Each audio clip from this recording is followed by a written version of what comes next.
Bom, gente, o presidente do Estado-Maior Conjunto do Exército Americano explicou como foi esse ataque da última noite contra o Irã. Ainda destacou que os Estados Unidos não miraram tropas ou civis, apenas instalações de enriquecimento de urânio. Vamos acompanhar.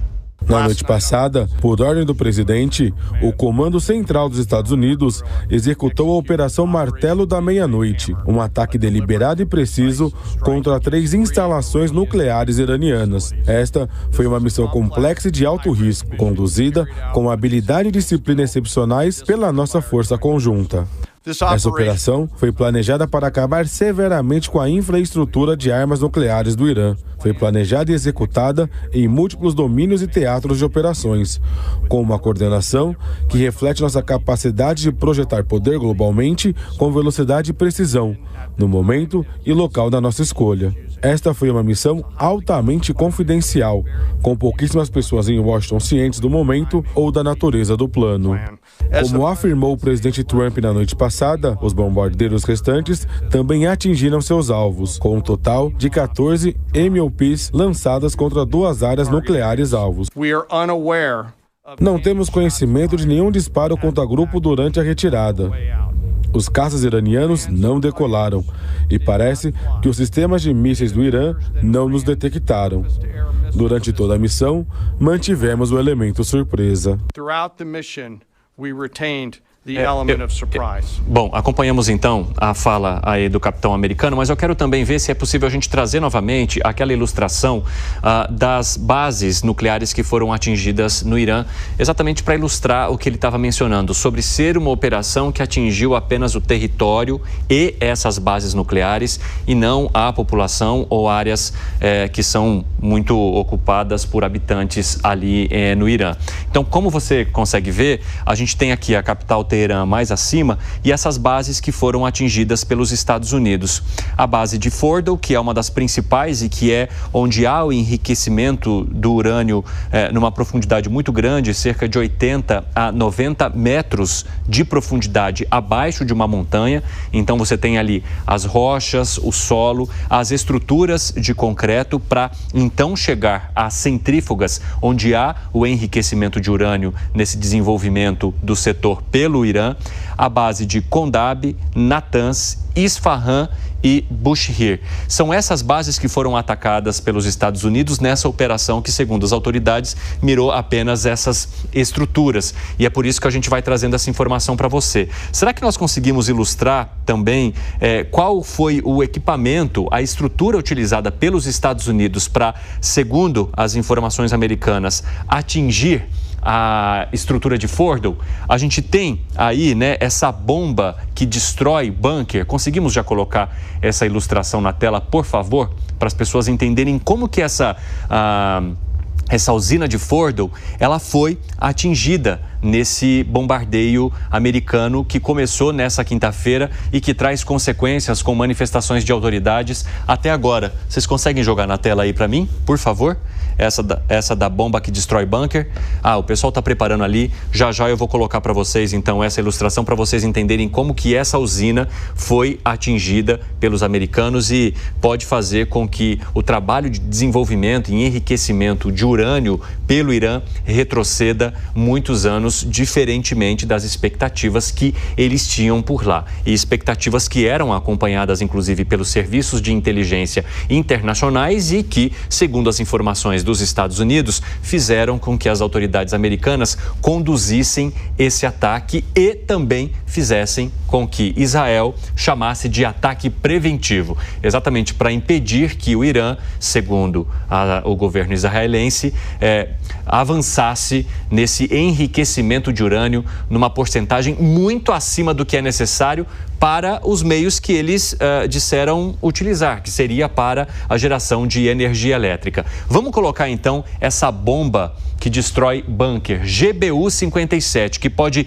penetrar no solo e perfurar rocha ou concreto antes de explodir. Então, essa MOPR é lançada por um avião bombardeiro B-2. Ela pode penetrar, como vocês percebem nessa ilustração, 60 metros quadrados sob a terra. E essa detonação ela é retardada.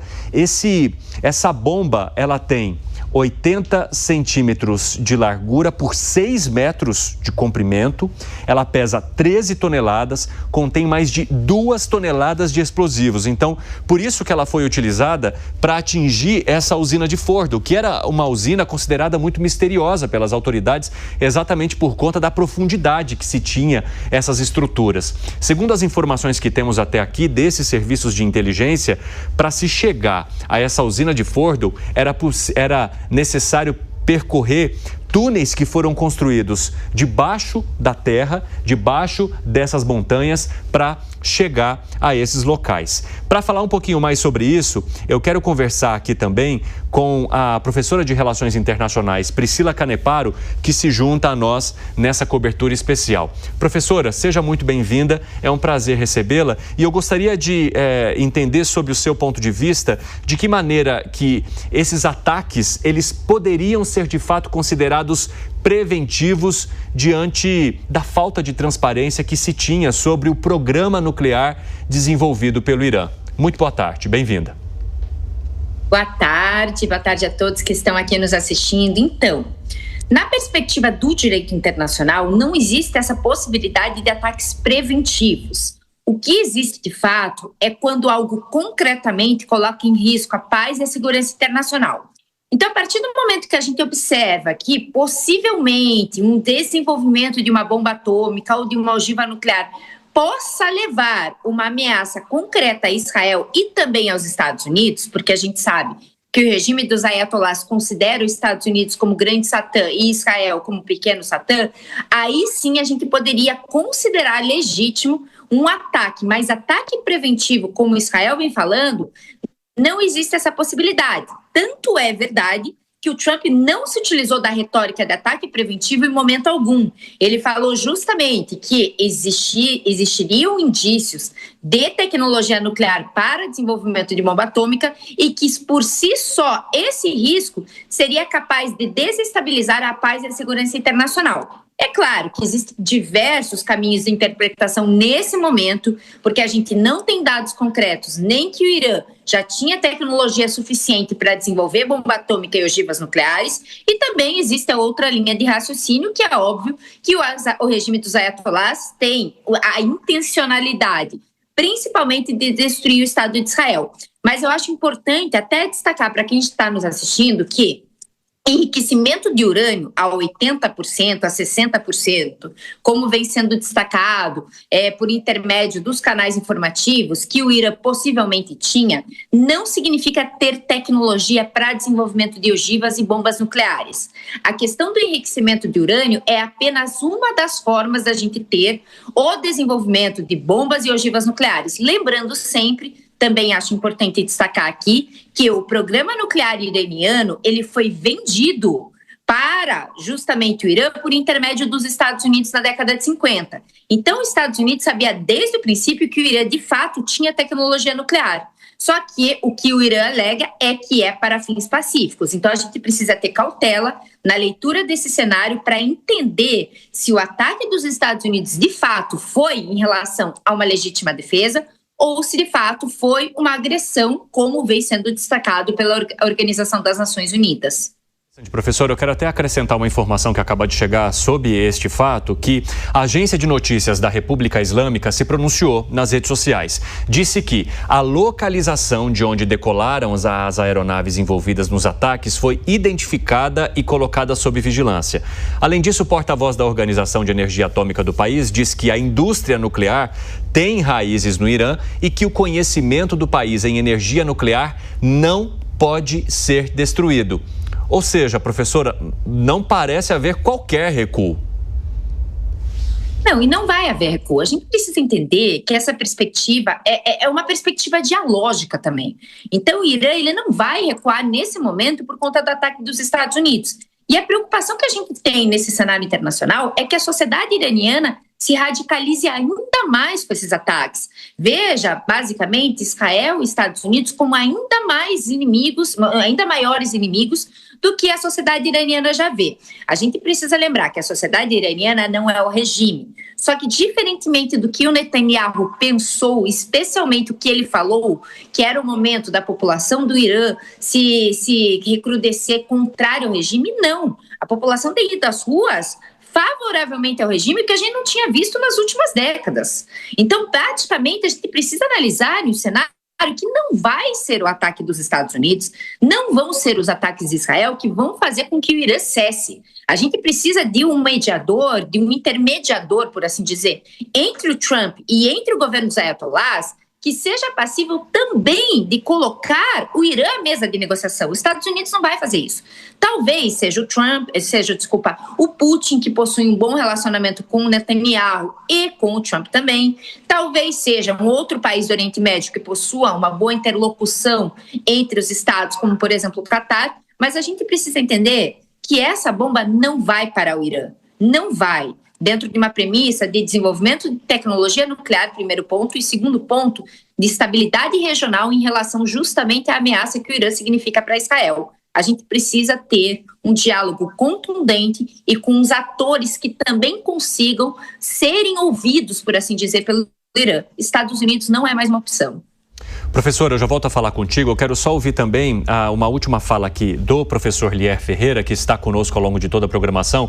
Professor, só para a gente arrematar, o que, na visão do senhor, a gente deve esperar agora, no início dessa semana, a partir de tudo que já discutimos aqui? Olha, Evandro, eu aguardo que a gente tenha algumas posições importantes, né? Do ponto de vista dos Estados Unidos, né, eu acredito que eles devem fazer um recuo, né, na sua digamos que posição bélica, né, de alguma forma se limitando tanto quanto possível a esse ataque cirúrgico já empreendido.